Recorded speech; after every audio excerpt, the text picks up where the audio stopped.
What's going on, everybody? You know that the NBA season just started. So you know that means that we had to fly all the way to Charlotte, North Carolina for a very, very, very special episode of Asian Guys Talk About the NBA, Jeremy Lin edition. All right, Jeremy, thank you so much for inviting us to your spot here in Charlotte, North Carolina. All right, Jeremy, go ahead and give him like the one-sentence spiel real quick. I play point guard for the Charlotte Hornets, and in the past I played for Golden State, LA, Houston, New York. It's great to have you here because, you know, we always call this Asian Guys Talk About the NBA, but now we got an Asian guy in the NBA to help us talk about the NBA. So you were going to add a lot of legitimacy to the discussion. Yeah, we'll see. What do you think last season's had a theme? What would that theme be? I would say if you could characterize last season, it would be a trailblazing year because I think that's the year where analytics was legitimized in terms of how you saw Golden State win, what they did on the offensive end, the style that they played. I mean, in a lot of ways, it revolutionized the game. This season's theme is going to be the evolution of the stretch four. The stretch four has been legitimized, and now you're going to see a lot of teams moving towards using it all the time, not just in spot minutes or here and there. It's going to be all the time. Is the mid-range game becoming less important? Yeah, so it's weird because I'm kind of caught in the middle, right? Like when I first came in the league, all I could do was really get to the basket. And I went to Houston, and in Houston, you were kind of discouraged from shooting mid-range shots because it's just the most inefficient shot in the game. and that is true, and I do think that's really important. But then this past summer, I really did try to work on my mid-range because there are times where the defense, that's the only shot that they're giving you. Being a point guard, playing a lot, you did play in the Eastern Conference, but lately, for the past few years, you played a lot in the West, known for the strong guards out there.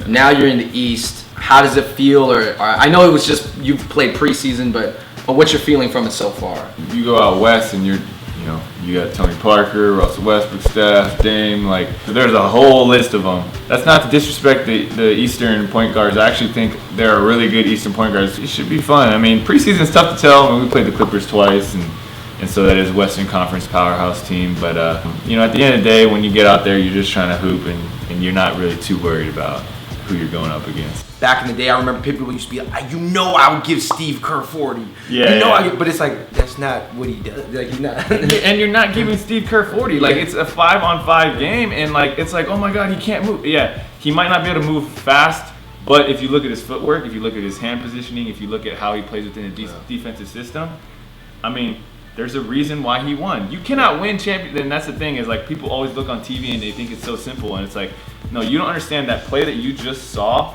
There's like 10 different variations of a defensive adjustments that could be made. He has 10 different decisions that he has to make within that 24-second shot clock.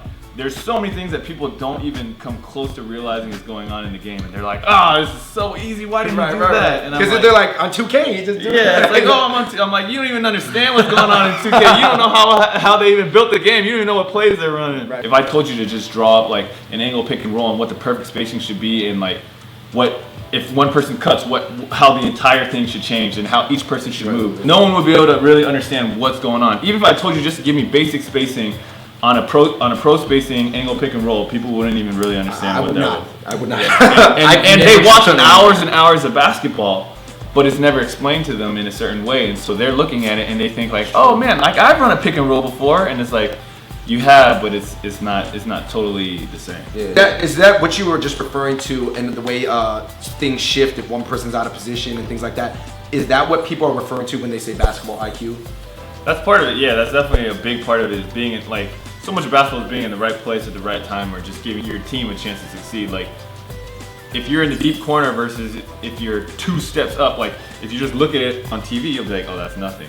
But you gotta think 2 steps is like that, and when you're driving to the lane, if someone's here versus if someone's there, it's everything, because that's either a strip or it's a layup. Like, it's everything. Like, it's a game of inches. You know, that's why they make such a big deal. It's like, oh my goodness, this point guard is 6'5" versus 6'3". It's 2 inches, but it's a game of inches. And so, can you give us 3 terms that like most people wouldn't know unless you're in the league?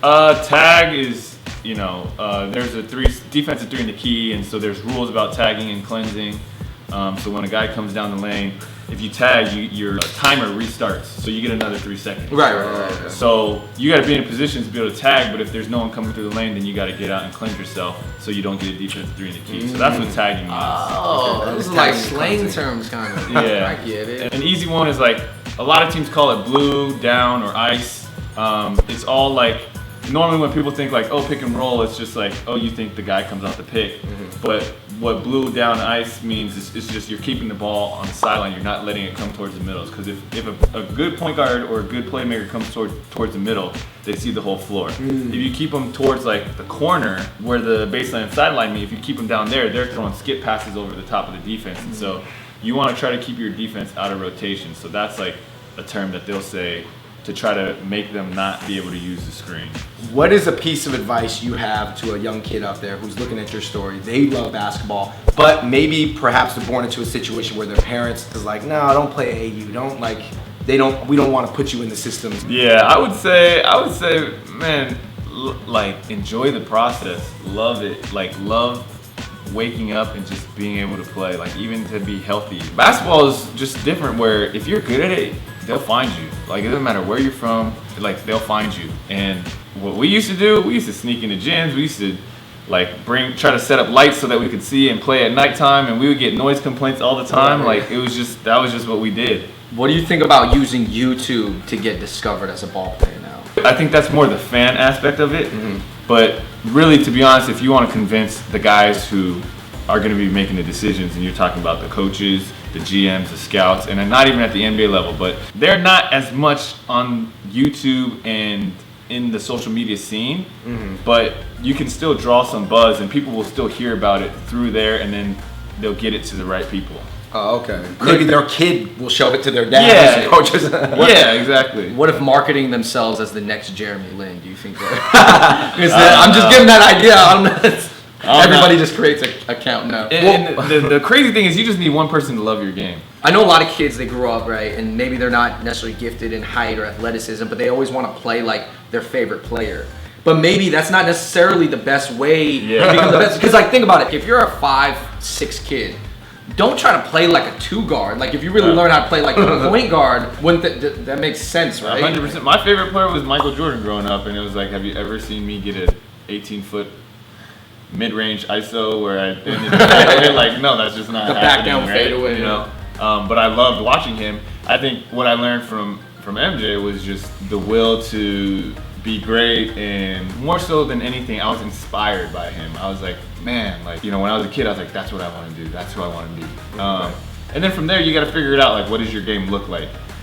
So, you know, you kind of moving away from MJ's game more towards like Steve Nash. Right. Is like where I had to kind of evolve as a player. And that's the thing about you can learn from everybody. Like sometimes I'll watch like little kids play and I'll be like, that was a great move, I need it. And I'm not even joking. Yo, that's they learn from you. Like I'm serious, because that's basketball. Because it doesn't matter how great you are, somebody out there is better at you at one aspect or one move. Like, and he might not be near the basketball player that you are, but like he could have that move and you could be like, I need that. Have you seen these hoops mixtapes on YouTube about like these high schoolers? And they're just crazy, like super athletic. Yeah. They're dunking, they're dribbling, like, and it's crazy to think that some of them will make it to the league, but some of them won't. What are the 3 things that most people on the outside like us, because we're not in that world, would not know that would prevent that kid from getting to the league? First is your ability to handle adversity. Every single person is going to go through bumps and bruises, and of all these, like, you know, the guys who have these highlight tapes on YouTube, I mean, they're all the man. And at one point, you're not going to be the man unless you're LeBron or like you've always been the man, and you always will be. But unless you're him, like there's going to be a time where you're going to have to settle into a different role and how you handle that. And you see a lot of guys who are great, and then all of a sudden they're not in that position and they don't really know what to do or how to handle that. 2 is, and I'll just call this love of the game. It's just in high school, it's what you do, it's what you love. You don't really know much else. You get to college, you get more distractions, you get stuff thrown at you. Then you get to the pros, you get more stuff. Now you got the fame, you got money, you got social media, you got everybody in your ear, you got everybody trying to take something from you. Like, how much do you love the game? You know, that separate, you know, the people who make it and the people who don't in a lot of situations. And then the last one is just, I would say, being great at something. if you look at NBA highlights, you look at the finals and stuff, you know, Steph Curry will cross somebody up here and there, but if you added up all their points, how many of them were off of these cool sham god moves or off of sick crossovers? Honestly, it's not even that much one-on-one. A lot of it is system basketball. You're drawing two, you're pitching it, and now you're playing on the weak side. You're playing against rotations, against closeouts. Like, that's what real basketball is. Like, that's what's going to get you far. And so being great at one thing and then doing that within like a team concept. What did it take? You are born, you know, physically tall and athletic and stuff, so that's one aspect. But as far as like the skill and the drive, like what did it take to make a Jeremy Lin? Like, when are we gonna see another Jeremy Lin soon? Like, there's gotta be a lot of Asian kids inspired right now. You know, for my story, it's such a, like, I feel like it's such a miracle story, and I'm such an anomaly. It's hard to like narrow it down and say there's a blueprint solution, because honestly I don't, you know, in a miracle situation it's like, hey, you can't draw that up again. And I do think like it's a miracle. Yeah, and I think like, you know, just what God's done, like I always go back to my faith, because I mean really I could tell you so many times where I was ready to give it up and I thought it would never work out, bad games, bad breaks, where it was just like, man, this is not gonna happen. And for me to be here, there's just so many things that had to happen perfectly. But when you talk about, you know, the game itself, I would say the love of the game. You know, it has to go back to this burning desire and burning passion to play the game, love the game, to want to absorb information. And that just comes from me and my family and us just loving the game for whatever reason. Like, that's another thing. It's like, why do I love the game so much? You can't really explain that, you know? It's like, why do you love the things you do? Why are your hobbies your hobbies? You don't know. It's just, that's just who you are. Like, that was what God put inside of you. I remember when you blew up, I was, you know, like, I don't know if you did ever like check yourself on Facebook. All you saw from me and people like me is like, we're just so happy and proud, right? But then I did see, surprisingly, and I didn't know this existed, a certain sect of, I guess, in the model minority crowd, like you said, the group, maybe the Ivy Leaguers. Yeah, the Ivy Leaguers that were like kind of mad. So I'm saying it turned into that nerd jock old school dichotomy, and then you were splitting the difference. You know what I mean? So it was like splitting the atom. It was like, it was just crazy. I don't know. I guess, did you ever hear about that dynamic? I don't think I've ever heard about that. You know, obviously at that time I wasn't really reading too much of what was going on. It was just because the game's coming so fast and whatever. But that's interesting that you put it like that. That's really interesting to hear. How much does your brain ever wander into these like very, I guess, strange ripples that your impact has throughout that maybe you're not even aware of? That's the thing, is like, there are so many things going on that I'm not aware of. Like, because to be, you know, when we do anything, you know, I can only focus on so much. Like, when you guys think about like your videos or what you're gonna do, like, you can't listen to every voice that's out there, because it's like, it doesn't matter what you do, someone's not gonna be happy. It's like being a ref in a basketball game. It's like, there's a 50-50 call, and guess what? When you call it one way, the other side isn't gonna be happy. When you call it that way, it's just like, you can't listen to everybody. And so for me, it's like, I try to keep myself detached from everything, and part of it is because I'm oblivious to, in some ways, to what people are saying, because I just don't want to know. Is it like a hot chick who friend zones a lot of guys or something? I don't know. You don't know.